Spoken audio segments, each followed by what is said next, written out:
Hey, I'm Lisa Munoz with the Munoz Group. I'm here at one of my rental properties to show you some of the top mistakes that home buyers make when shopping for a house.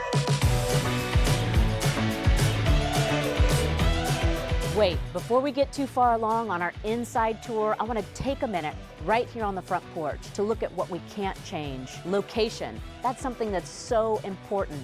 Where does it sit within the community? Are you on a busy street? Can you hear the highway in the background? I'm looking for those things that can't be changed that a buyer might overlook.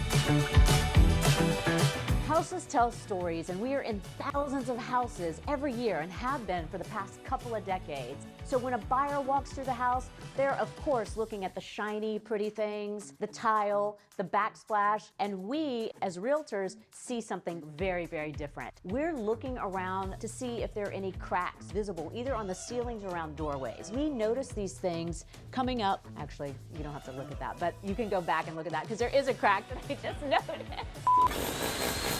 Now, every foundation has a little bit of movement that it can withstand, but if we see excessive movement, then that would be a house that we come in, we see it, we walk right out.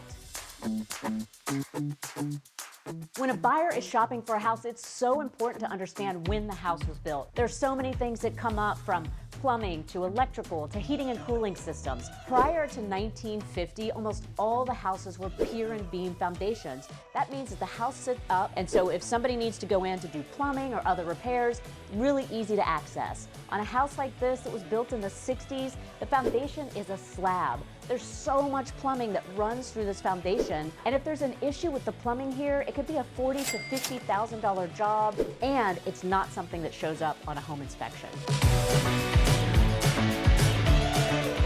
So one of the other big considerations when shopping for a house is the mechanical systems and the big ticket items. This right here is probably one of the biggest single ticket items in a home. It's the heating and cooling system. These things can run 15 to 17 years if you take care of them. Make sure at least once, if not twice a year, you're calling your HVAC technician to clean and service this thing. The other thing that you can do on your own is make sure you've got plenty of air conditioning filters to change this at least once a month.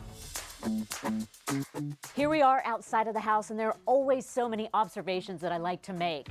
We've got the condenser here. On a Bryant, if you look at the serial number, the third and fourth number are going to tell you the year that this condenser was built. Now with these things running 15 to 17 years or so, it's really important before you buy a house to know, are you coming up on the end of its life or the beginning of the life?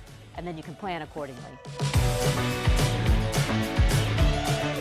When a buyer puts a house under contract, I always recommend a home inspection. One of the misconceptions with a home inspection is that there's a pass-fail from the inspector. There isn't. It's a non-destructive inspection, and so while he tries to catch anything and everything he can see, there are always other things that could be there. If there were termites behind the walls or something that the inspector can't see, he can't know about that, which is why I recommend additional inspections depending on when the house was built. For example, in a house that was built in the 1950s, there's almost always cast iron plumbing within the slab.